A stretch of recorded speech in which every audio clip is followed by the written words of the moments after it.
बिस्मिल्लाहिर्रहमानिर्रहीम। Welcome to my YouTube channel. Guys, आज मैं आपको पुचैम्बर सिंबल के बारे में बताने जा रहा हूँ। ये बहुत ही इम्पॉर्टेंट टॉपिक है क्योंकि हमें हाइपर ज्योमेट्रिक फंक्शन को समझने से पहले पुचैम्बर सिंबल का जानना ज़रूरी है।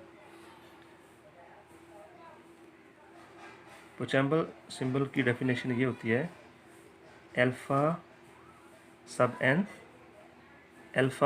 n that is equal to alpha plus 1 alpha plus 2 up to so on alpha plus n minus 1। ये जो मैंने आपके सामने लिखी है ये पुचैम्बर सिंबल की डेफिनेशन है और इसको कहते हैं पुचैम्बर सिंबल। ये जो मैंने आपके सामने लिखा that is called Pochhammer symbol where alpha is positive and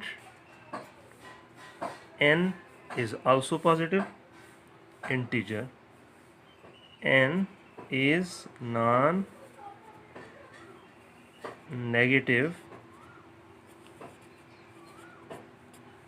integer.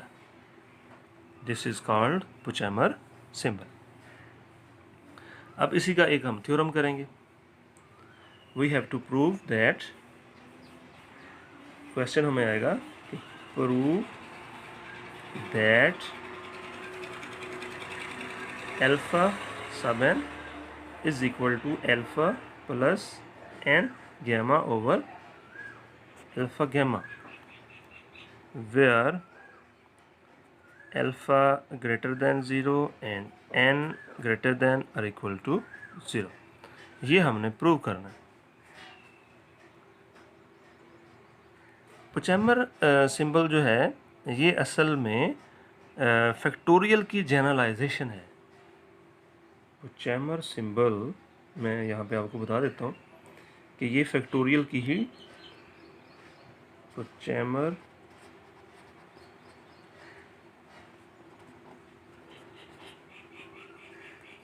symbol is actually the generalization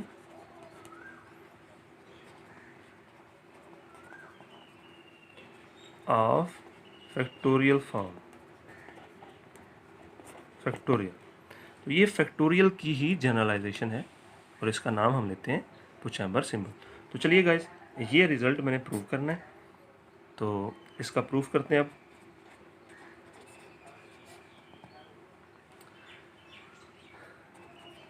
bye definition of Pochhammer symbol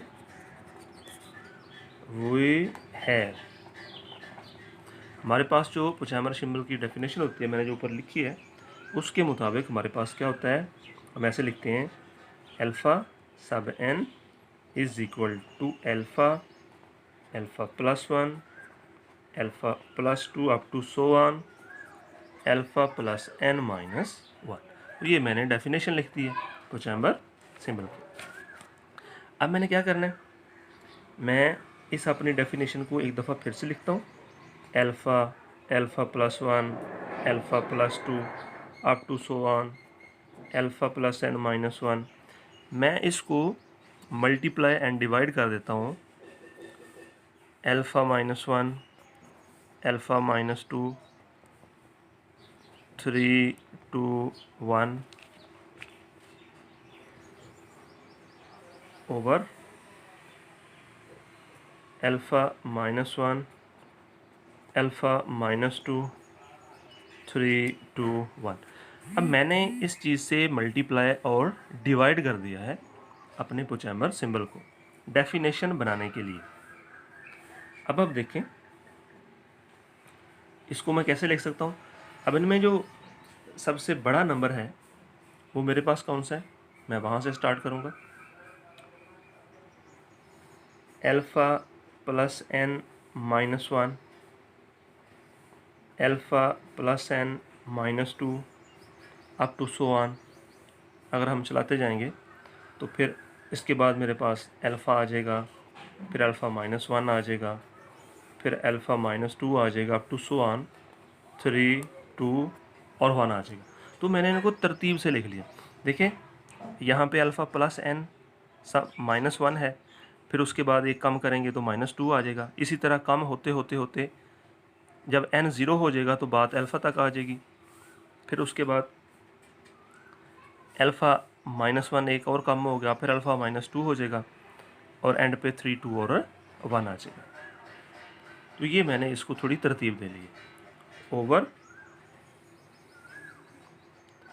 इसको मैं क्या लिख सकता हूँ, ये अल्फ़ा -1 सबसे बड़ा नंबर है, उसके बाद एक एक कम होता रहा है, तो इसको मैं लिख सकता हूँ अल्फ़ा -1 का फैक्टोरियल, क्योंकि सबसे बड़ा नंबर अगर पहले हो और बाकी एक एक कम हो के आ रहे हो मल्टीप्लिकेशन के साथ, तो हम फिर उसको फैक्टोरियल की फॉर्म में इस तरह से लिख सकते हैं। अब आप देखें ऊपर भी हमने ऐसे कर लेना है, ये सबसे बड़ा नंबर है, ये उससे छोटा नंबर है, और इसी तरतीब से आगे ये नंबर चलते आ रहे हैं मेरे पास। तो इसको मैं ऐसे लिख सकता हूँ अल्फ़ा प्लस n -1 का फैक्टोरियल और बटे में अल्फ़ा -1 का फैक्टोरियल। तो मेरे पास ये चीज़ आ गई।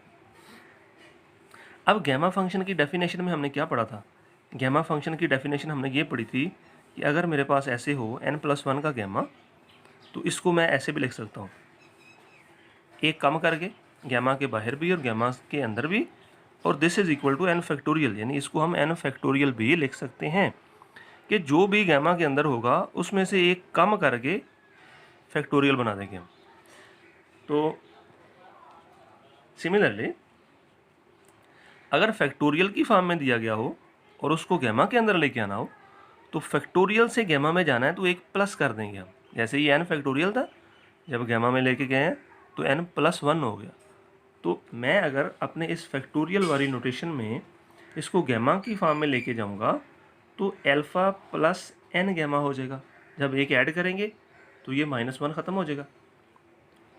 ओवर अगर इसमें भी एक ऐड करेंगे तो ये हमारे पास अल्फ़ा गैमा आ जाएगा, that is equal to alpha sub n।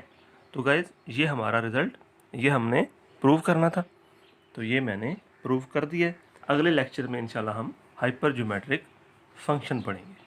तब तक के लिए अल्लाह हाफिज़।